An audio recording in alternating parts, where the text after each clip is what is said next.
A choir, also sometimes spelled choir, is the area of a church or cathedral that provides seating for the clergy and church choir. It is in the western part of the chancel between the nave and the sanctuary, which houses the altar and church tabernacle. In larger medieval churches it contained choir stalls, seating aligned with the side of the church, so at right angles to the seating for the congregation in the nave. Smaller medieval churches may not have a choir in the architectural sense at all, and they are often lacking in churches built by all denominations after the Protestant Reformation, though the Gothic Revival revived them as a distinct feature. As an architectural term, choir remains distinct from the actual location of any singing choir. These may be located in various places, and often sing from a choir loft, often over the door at the liturgical western end. In modern churches, the choir may be located centrally behind the altar, or the pulpit. The back choir or retro choir is a space behind the high altar in the choir of a church,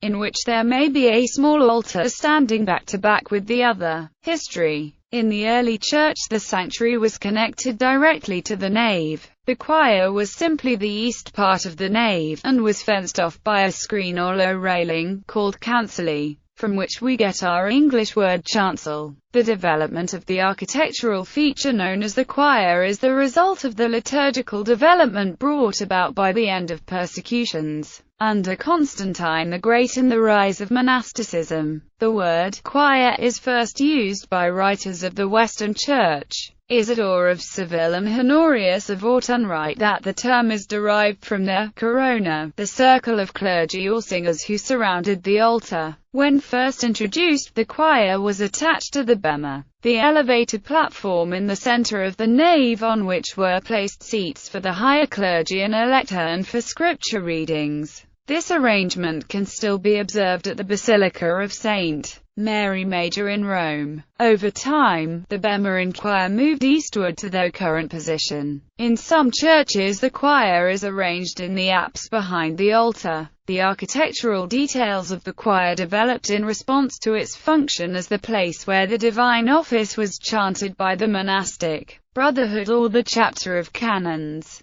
The chancel was regarded as the clergy's part of the church, and any choir boys from a choir school counted as part of the clergy for this purpose. After the Reformation, when the number of clergy present even in large churches and cathedrals tended to reduce, and lay singing choirs became more frequent, there were often objections to placing them in the traditional choir stalls in the chancel. The pulpit and lectern are also usually found at the front of the choir, though both Catholic and Protestant churches have sometimes moved the pulpit to the nave for better audibility. The organ may be located here, or in a loft elsewhere in the church. Some cathedrals have a retro choir behind the high altar, opening eastward towards the chapels in the eastern extremity. After the Reformation, Protestant churches generally moved the altar forward, typically to the front of the chancel, and often used lay choirs who were placed in a gallery at the west end. The choir and rear of deep chancels became little used in churches surviving from the Middle Ages, and new churches very often omitted one. With the emphasis on sermons and their audibility, some churches simply converted their chancels to seat part of the congregation. In 19th century England, one of the battles of the Cambridge-Camden Society, the architectural wing of the Anglo-Catholics in the Church of England, was to restore the chancel, including the choir, as a necessary part of a church. By pushing the altar back to its medieval position and having the choir used by a lay choir, they were largely successful in this, although the harder end of the High Church objected to allowing a large group of laity into the chancel. Different approaches to worship in the 20th century again tended to push altars in larger churches forward, to be closer to the congregation, and the chancel again risks being a less used area of the church.